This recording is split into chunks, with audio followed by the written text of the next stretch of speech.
우리 지금 솔로몬의 기도를 쭉 공부하고 있는데요. 성전이 얼마나 대단한 거냐, 성전에서 기도하는 것이 얼마나 큰 역사가 있는 것이냐, 이런 것들을 지금 보고 있는데요.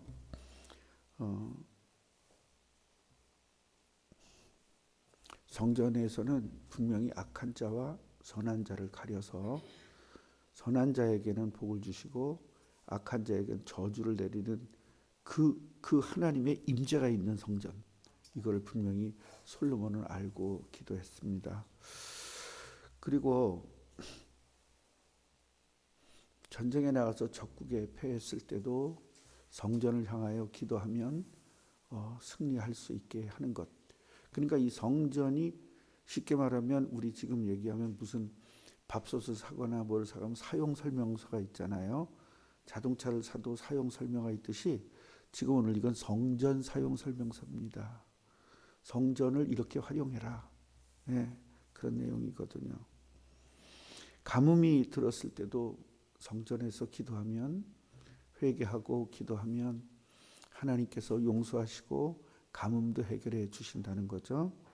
그 다음에 기근이나 재앙이나 질병이 왔을 때도 하나님에게 기도하면 정말 저희들 잘못했습니다. 잘못된 걸 회개하고 솔직하게 회개하고 고백하면 하나님께서 그런 것, 기근이나 재앙이나 질병도 다 해결해 주신다는 것입니다. 성전이 대단하죠? 이게 성전입니다.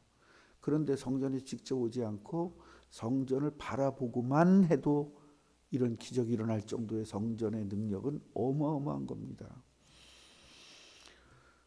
그 다음에 이방인들도 성전에 와서 성전을 향하여 이방인들, 이스라엘 백성이 아닌데도 불구하고 그분들도 여호와 이름을 기도하면 하나님께서는 그들의 기도를 들어주시고, 그리고 이 하나님의 이 역사가, 하나님의 이름이 전 세계로 퍼져나게, 벌써 그 당시에 솔로몬은 이 성전을 통해서 선교가 되어짐을 알고 있었던 겁니다. 오늘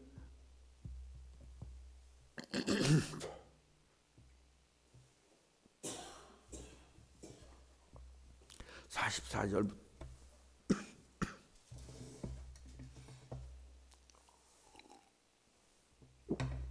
44절부터 45절 보면 전쟁에 나가서 싸우는 사람들이 이제 기도한다는 겁니다. 자, 44절 보면요, 하나님의 백성이 그들의 적국과 싸우려고, 여기서 재밌는 말이 나와요. 주의 백성이 그들의 적국과 더불어 싸우고자 하여 누가 보냈어요? 주께서 보내신 길로 나아갈 때에, 그런 말을 씁니다. 전쟁은 왕이 보내요? 하나님이 보내요? 왕이 보내죠? 근데 여기는 뭐라고 돼 있어요? 주께서. 이런 것들을 여러분 깨달아야 되는 거예요. 전쟁은 왕이 명령해서 왕이 내보내는 거잖아요. 그런데 여기서는 주께서라는 말을 써요. 그 이유가 뭘까요? 영적 전쟁을 이야기하는 겁니다. 쉽게 말하면 이스라엘은요, 이스라엘의 모든 싸움은 하나님의 싸움입니다. 왜냐하면 이스라엘 나라는 하나님이 선택한 민족이고요. 이스라엘의 싸움은 그리스도가 태어나기 위해서 만들어진 나라이기 때문에 결국은 그리스도를 위해서 싸우는 것입니다. 적국은요, 이스라엘을 공격했다, 그 얘기는 단순히 이스라엘 공격한 것이 아니라 하나님의 일을 공격한 것이고, 그리스도의 이 땅에 그리스도가 오는 것을 막는 공격입니다. 결국은 이것은 영적 전쟁은요, 마귀와의 싸움인 거예요. 쉽게 말하면 한 나라와 한 나라가 싸우는 것 같지, 이 세상에서는 그렇게 봐요. 한 나라와 한 나라가 싸우는 것 같이 보지만 하나님은 그렇게 보지 않는다는 거죠. 이스라엘과의 모든 전쟁은 뭐다? 바로 영적 전쟁이다. 마귀가 지배한 나라와 하나님의 나라가 싸우는 겁니다. 그런데 마귀가 지배한 나라가 훨씬 더 세죠. 그래서 오늘 성전을 향하여 기도하라는 얘기예요. 주께서 보내신 길로 나갈 때에 그들이 주께서 택하신 성읍과, 그러니까 이게 뭐예요? 하나님이 선택한 성읍, 내가 주의 이름을 위하여 건축한 성전이 있는 쪽을 향하여 여호와께 기도하거든. 전쟁에 나가서 성전을 바라보고 기도해도 하나님은 응답을 주신다는 겁니다. 이 정도로 성전의 위력이 대단한 거죠.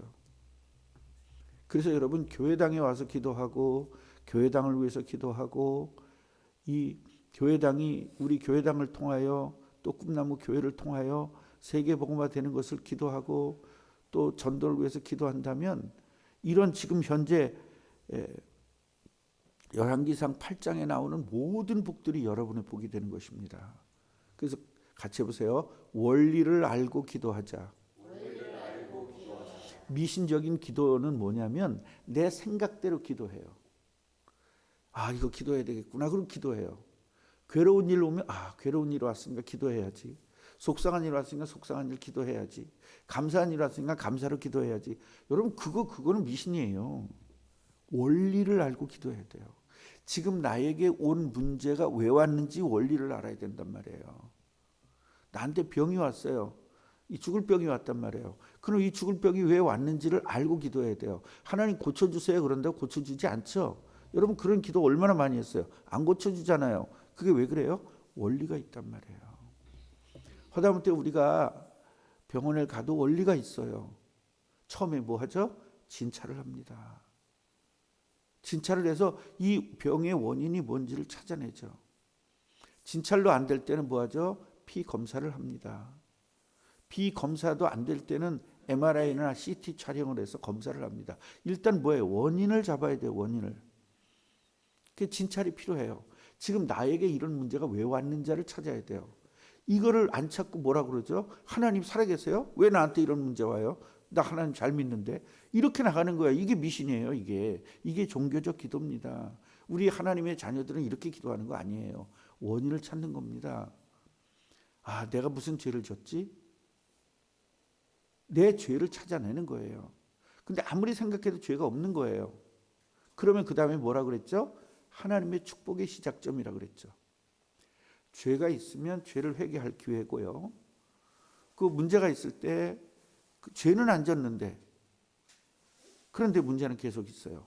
이럴 때는 하나님의 축복의 시작이니까 이 재앙과 이 고통을 감사로 받아야죠. 그건 재앙이 아니죠. 하나님의 테스트입니다. 그래서 시험에는 두 가지가 있다고 그랬어요. 테스트가 있고 템테이션이 있고. 그래서 템테이션은 죄 때문에 온 것이고요. 테스트는 하나님 복을 주기 위해서 오는 것입니다. 아브라함에게 아들을 바치라는 것은 이건 재앙이 아닙니다.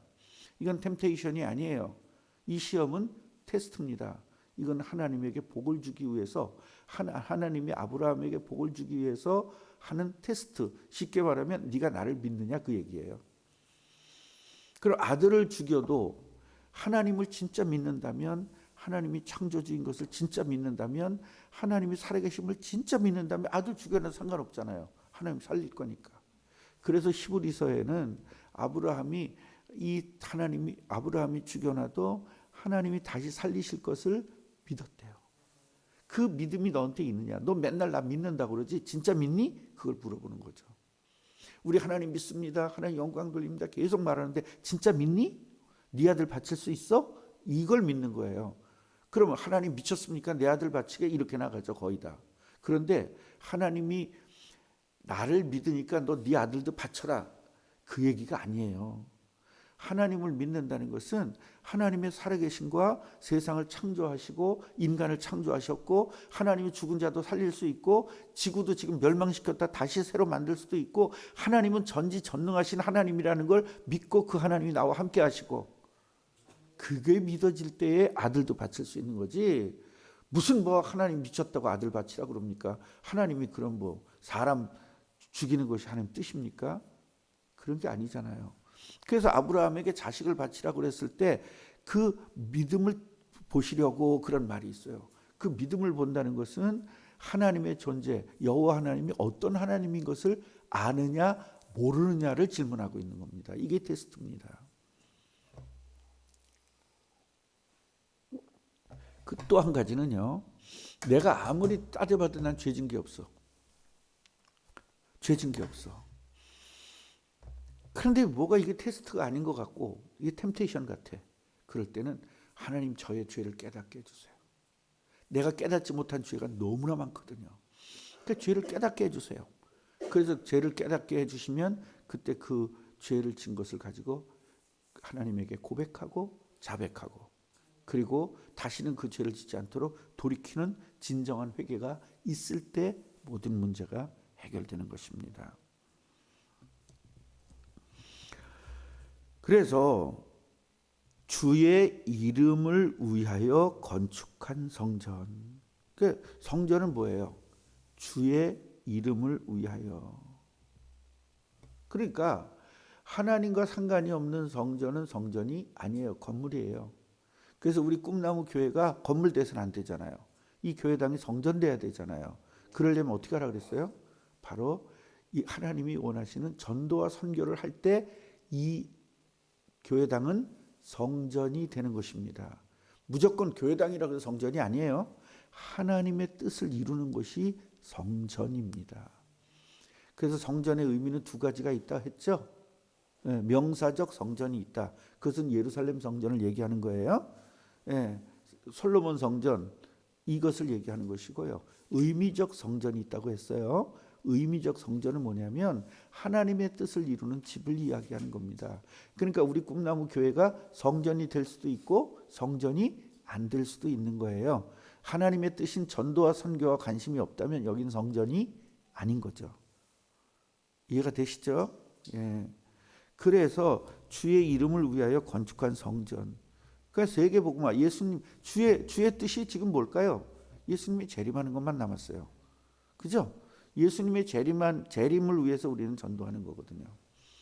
그래서 재림만 남았기 때문에 그 재림을 위해서 사는 것, 그것이 바로 하나님 뜻을 위해서 살게 되는 것이고 그것이 하나님이 건축한 성전의 의미인 것입니다.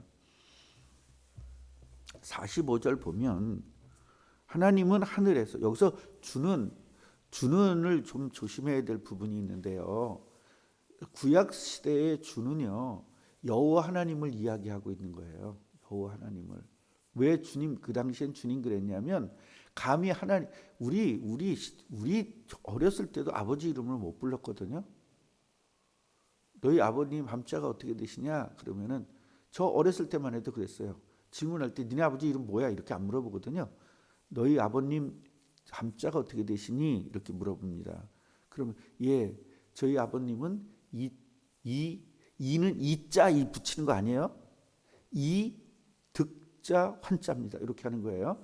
어떤 사람은 이자 득자 환자 그랬는데 그건 아이고 초등학교도 못 나온 사람 얘기예요. 이 득자 환자, 이 성자 배자 이렇게 해야 되는 거예요. 성에는 짜자 붙이는 거 아니에요? 알고 있었니? 이렇게 똑똑해야 돼 사람이. 장로님 모르고 있었죠? 예, 그 얘한테 좀 배워야 돼요 이런 거를. 예.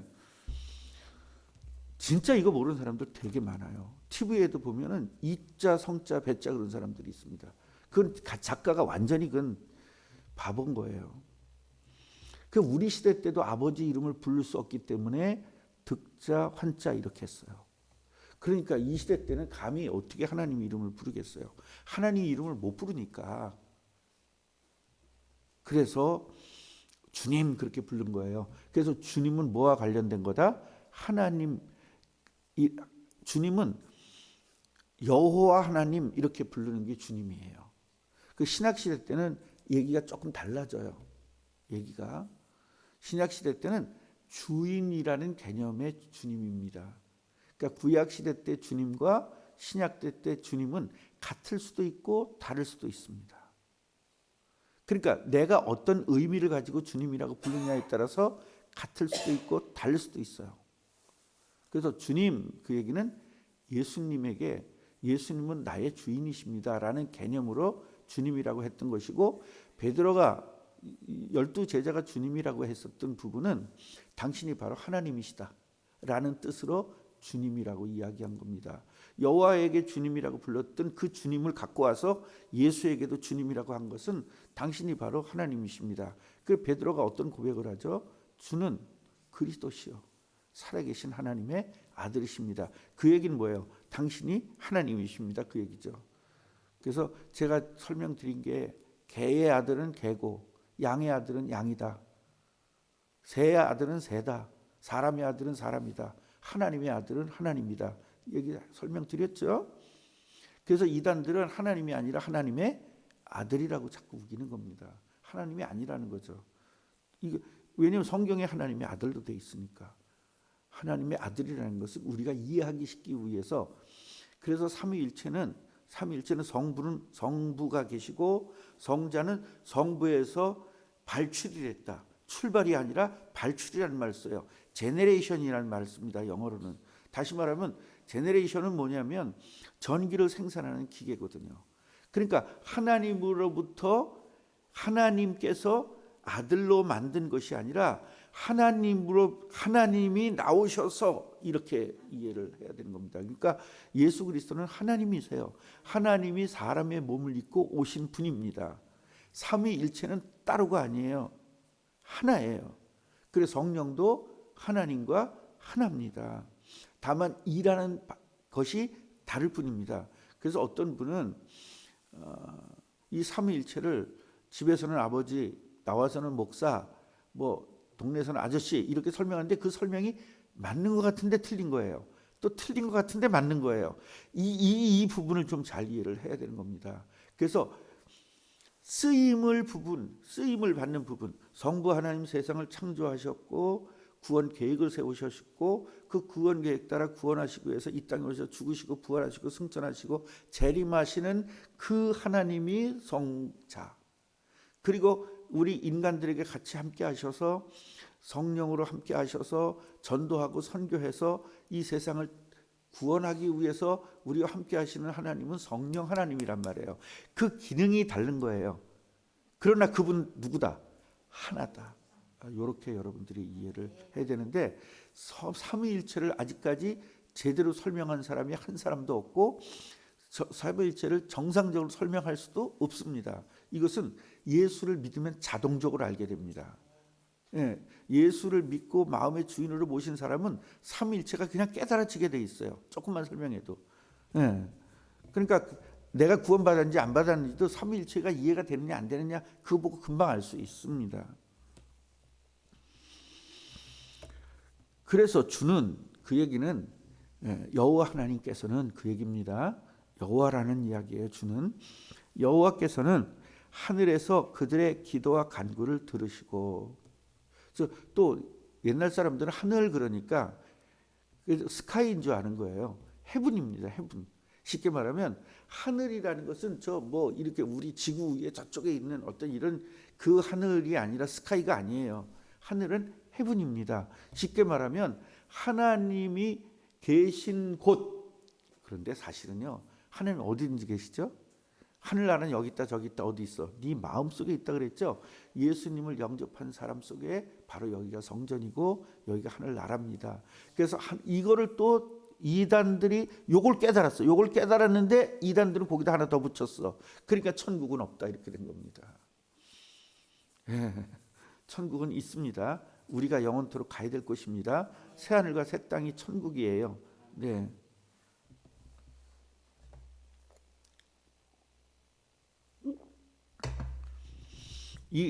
그래서 우리가 조직 신학을 목사들은 가면 조직 신학을 다 배우는 건데 바로 이런 것 때문에 배웁니다. 왜냐하면 너무나 설들이 많고 이 기독교가 2000년이 됐잖아요. 2000년이 되다 보니까 별놈이 다 있을 거 아니야. 이 성경을, 똑같은 성경을 이렇게 해석하는 놈도 있고 이렇게 해석하는 놈도 있고 이렇게 해석하는 놈도 있고, 그것이 바로 4대주의라고 제가 설명을 드렸죠. 그 4대주의적으로 이 성경을 해석을 해요. 율법주의자들은 율법적 관점으로 성경을 해석을 하고요. 박애주의자들은, 그 사랑을 강조하는 사람들은 이 성경을 사랑적으로 해석을 해요. 그 다음에 그 신비주의자들은 미신적으로 이 성경을 해석합니다. 그렇기 때문에 우리가 정통적으로 공부를 하는 신학을 정통적으로 공부하는 분들은 이걸 그렇게 성경 해석학이라는 게 있어요. 성경 해석학이라는 거. 그걸 가지고 성경을 해석해야 한다. 왜? 2000년 동안 너무나 이상한 사람들도 많이 나오고 이단도 많이 나오고 막 그러다 보니까 거기에서 그런 그러니까 우리 이 세상에서 이 믿음을 가진 사람들의 말이 너무너무 틀린 것들이 많아요. 왜냐하면 그 2000년 동안 틀린 것들이 축적돼서 그래서 신학교에서는 그 잘못된 것들을 다 이단 사상을 다 버리고 정통적으로 딱 공부할 수 있도록 그 체계를 만들어 놓은 게 그게 바로 조직신학입니다. 그래서 그 조직신학을 제대로 공부한 사람만이 제대로 설교를 할 수 있는 것입니다. 그래서 어떤 교단은 신비주의가 돼서 기도만 강조하고 능력만 강조하고 역사만 강조해요. 이건 좀 틀린 겁니다. 기독교의 한 부분일 뿐이에요. 그것이 기독교인 양 얘기하는 거. 그게 바로 이단적 사상을 가지고 있는 것이고 한국에서 제일 큰 교회가 그래서 이단 소리를 들었던 겁니다. 그쪽으로 한쪽으로 가니까. 예. 방언을 안 하면 뭐 이단이다. 뭐 구원 못 받은 거다. 이렇게 나가니까 예, 이단이라는 소리를 들었었고 겨우 이단에서 이제 해방이 된 겁니다. 또 우리 어디는 사회주의만 강조합니다. 사회를 변혁시켜야 된다. 이걸 강조하는 교단도 있습니다. 이게 이단입니다. 바로 이단인데 워낙 크고 그러다 보니까 이단이라는 정제를 못하는 거예요. 서로 간에. 그러니까 우리는요 정확하게 그래서 이분이 신학을 어디서 공부했는지를 정확하게 담임 목사님이 신학을 어디서 공부했는지를 알아야 되고 그 신학 공부를 한 그분 스승은 어떤 분인지를 알아야 되고 그 스승은 어떤 계보를 통해서 내려왔는지를 알아야만 우리가 정통적 이걸 가질 수 있는 것입니다. 그래서 신학 박사가 되거나 석사가 되면 누구에게서 배웠느냐 이거부터 물어보는 겁니다. 그게 뭐냐면 뿌리기 때문에 쫙 내려온 뿌리기 때문에. 그래서 그 신비주의적 그 신학도 있고 복음주의적 신학도 있고 그 다음에 보수주의적 신학도 있고 진보주의적 신학도 있고 막 신학이 굉장히 많습니다. 그래서 어느 선생님에서 배웠느냐에 따라서 보수 신학에 쭉 연결되는 관점으로 되는 것인데 제가 공부한 게 보수적 쫙 이끌어오는. 그러니까 우리 우리 계열의 선배님은 학교가 원래 보수적인 학교였는데 신학자들이 진보주의 신학자가 막 들어와서 학교가 굉장히 커지면서 대단한 학교가 된 겁니다. 그래서 우리는 이 학교에서 못 있겠다. 그래서 나와가지고 만든 신학교가 웨스트민스터 신학교입니다. 그 전 신학교는 미국에서 굉장히 유명한 신학교인데 내가 뭐라고 얘기는 안 하겠습니다. 그러니까 여러분 유명한 신학교가 다 지금 다 날아갔습니다. 하버드도 완전히 신학이 진보도 아니라 급진으로 완전히 다 넘어갔기 때문에 그래서 동성애를 거기서 다 하는 거예요. 신학교에서 동성애가 괜찮다고 얘기하는 겁니다. 그래서 그런 신학교에서 배운 목사들은 동성애 괜찮다고 배우는 거예요. 그렇게 하는 겁니다. 그래서 우리들이 이 기도와 간구라는 말을 써요. 그냥 기도와 간구가 분명히 구분되어 있죠. 성경에는. 기도는 뭐예요? 우리가 진짜로 일상적으로 우리가 기도하는 기도, 하나님에게 기도하는 기도. 간구는 진짜 생명을 건 기도가 간구입니다. 진짜 간절히 기도. 그래서 우리 교회가 지금 좀 이렇게 경제적으로 어렵고 이래서 제가 간구하자, 특별 새벽기도 하자, 중직자들이 새벽기도 하자. 이게 간구거든요. 진짜 눈물을 흘려가면서 기도해야 되고 이런 것입니다. 그럴 때 돌아보아 달라고 이야기를 합니다. 그래서 우리 이 솔로몬의 기도 8장을 전체적으로 보면 첫째로 뭐냐면 회개입니다. 죄와 회개 개념이 죄와 회개라는 개념 밑에다 깔아놓고 그 위에서 기도하면 들어주세요. 그러니까 이 쉽게 말하면 죄와 회개라는 것을 빼놓고 이걸 하면 그냥 기도하면 되는 줄 아는 거예요. 항상 뭐가 밑에 깔려 있다?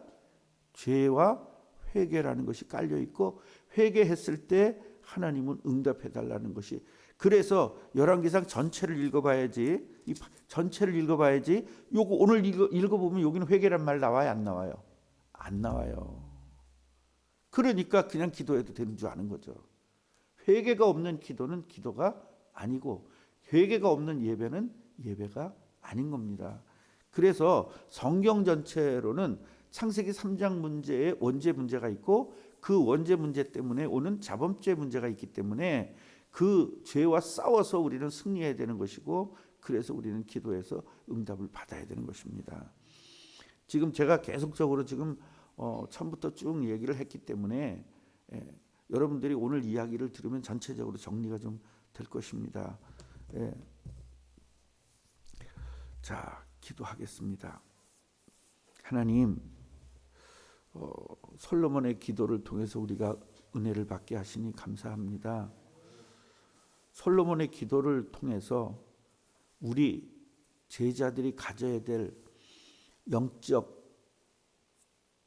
관점은 어떤 것인지, 또 우리가 가지고 있는 이 구원의 가치가 어떤 것인지, 그리고 우리는 성전을 향하여 어떤 기도를 해야 되는지, 또 성전은 어떤 의미가 있는 것인지, 어떤 능력이 있는 것인지, 성전은 우리와 어떤 밀접한 관계가 있는지를 솔로몬의 기도를 통해서 정확하게 깨닫게 하셨습니다. 이제 정리를 하면서 정말로 우리도 솔로몬 같은 기도, 솔로몬의 기도를 통하여 진짜 성경적 응답을 받는 우리 모든 성도가 되게 하옵소서. 예수 그리스도 이름으로 기도합니다. 아멘.